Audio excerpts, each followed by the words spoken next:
You know, we all walk around thinking we see the world as it really is, that what you see and what I see is pretty much the same thing. But what if I told you that's not quite true? What if the reality you experience every single day is actually something your own mind builds for you moment by moment?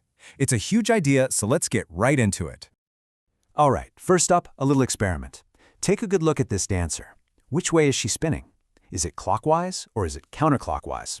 Go on, just pick one. Really lock it in your mind. Okay, you got it? Now here's the fun part. I guarantee you, some of you are absolutely convinced she's spinning to the right, while others are just as certain she's spinning to the left. So, who's right? Well, the wild answer is, it totally depends on you. This isn't just some cheap optical trick. It's a perfect example of your mind filling in the blanks. See, the image doesn't have any depth cues, so your brain just makes a choice. It constructs a direction for you. And that little act right there perfectly illustrates the big idea we're going to talk about today. This whole process, this mental construction project where our brain just invents a reality to make sense of things, well, it has a name. It's what people call a reality tunnel. The term actually comes from the countercultural thinker Timothy Leary, and a reality tunnel is basically your own personal, filtered version of the world.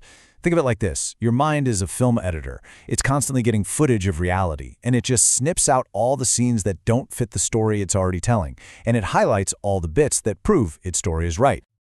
The writer, Robert Anton Wilson, really ran with this idea. He called these tunnels pre-composed patterns, and that's such a key insight, right? These patterns make a super complex world feel simple and manageable, but the trade-off is huge. They also limit what we're even capable of seeing or thinking about. And look, this isn't some brand new, out there idea. Philosophers have been poking at this for centuries. You've got Immanuel Kant, who argued that our minds literally structure our experience of the world, or Jacques Lacan, who said we never see the real directly, only through a filter of language and symbols. Even sociologists like Talcott Parsons talked about how we're all taught to gloss the world, to agree on a shared story. They were all circling the same incredible truth. Okay, so if we each have our own personal reality tunnel, how exactly does it get built? Where do all these filters and patterns and edits even come from? Well, according to Wilson's model, your reality tunnel gets built from 4 key inputs, kind of like layers of an onion. So let's take a look at the blueprint of our own minds, one piece at a time. First up, it all starts with biology. This is the hardware you're running on, the factory settings. Our senses, as primates, see a very specific slice of the world. We see a certain spectrum of light, hear a certain range of sound. But a bee sees a flower in ultraviolet light, a world totally invisible to us. A snake literally sees the world in patterns of heat. And here's the thing, none of them is the real reality. They're just different biological reality tunnels. This is the base layer, and we can't really change it. Next, on top of that, you have imprinting. Now this is wild. These are powerful, single-shot experiences, almost always from when we're very young, that install lifelong reflexes. The classic example, a gosling hatched in a lab, and the first thing it saw was a ping-pong ball. It imprinted on the ball. It followed that ball everywhere for its entire life. It even tried to mate with it as an adult. Just think about that. One single powerful moment can install a permanent program that shapes what you think is safe or dangerous or even attractive forever. Okay, third, there's conditioning. Now, this is different from a one-and-done imprint. Conditioning is built through repetition, over and over and over. It's the culture you grew up in, the school system you went through, the flag you pledge allegiance to. Every single time you're told this is good and that is bad, another thin layer gets added to the tunnel walls. And finally, we have learning. This is our superpower, right? Our ability to consciously learn new things and share that knowledge is what makes us human. But it's also a total double-edged sword. Yes, it can lead to incredible wisdom and an open mind, but it can also lead to us getting completely brainwashed, locked into one rigid belief system that will defend no matter what. All right, so that's the theory. But how does this actually play out in the world we're living in right now? Because this is where all these individual tunnels start to collide and create what we can call modern-day tunnel vision. I mean, just think about any big political event. During the Brexit vote, one reality tunnel was built entirely around words like sovereignty and independence. The other was built around social and economic stability. Or look at the 2016 US election, Make America Great Again versus Stronger Together. These aren't just clever slogans. They're the flags of two completely different realities, operating on the same planet but in different worlds. And in our digital age, these tunnels are being reinforced and hardened by a powerful new tool, the echo chamber. This is where you end up surrounded only by information that confirms what you already think, making your little personal reality feel like the only reality. And what's the architect of these digital echo chambers? Well, it's algorithms. YouTube sees you watch one kind of video, and it serves you 100 more just like it. Your social media feed isn't a timeline anymore.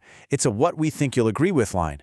What's really happening is that these tools create a feedback loop that just keeps feeding you your own opinions back to you until it feels like that's all there is. Now, I know this can sound a little bleak, maybe even a bit hopeless, but here's the really empowering part. We are not stuck. We can actually learn to see the walls of our own tunnel, and we can even learn how to step outside of it. Robert Anton Wilson himself gave us a simple, powerful homework assignment. Deliberately expose yourself to the other side. If you're liberal, go read a conservative magazine. If you're conservative, go read a liberal one. The point isn't to change your mind. The point is to just try, genuinely try, to see what the world looks like from inside their reality tunnel. And here's some other fun experiments you can run on your own mind. For a whole week, just try living with the belief that everybody likes me and is trying to help me. Don't change your behavior, just change that one belief, and watch how your perception of people changes. Or try living for just one day with the program, everything works out more perfectly than I plan it. Again, the point isn't to fool yourself, it's to prove to yourself just how much your reality can shift based on the program you're running. The researcher John C. Lilly had an awesome name for this. He called it metaprogramming. Think about it. Your mind is like software. You didn't write most of the original code. That came from biology, imprinting, conditioning. But you have admin access. You can debug the old code. You can rewrite it. You can install new programs. This is our secret weapon against those echo chambers. They work by reinforcing your old code. Metaprogramming is about consciously choosing to write your own.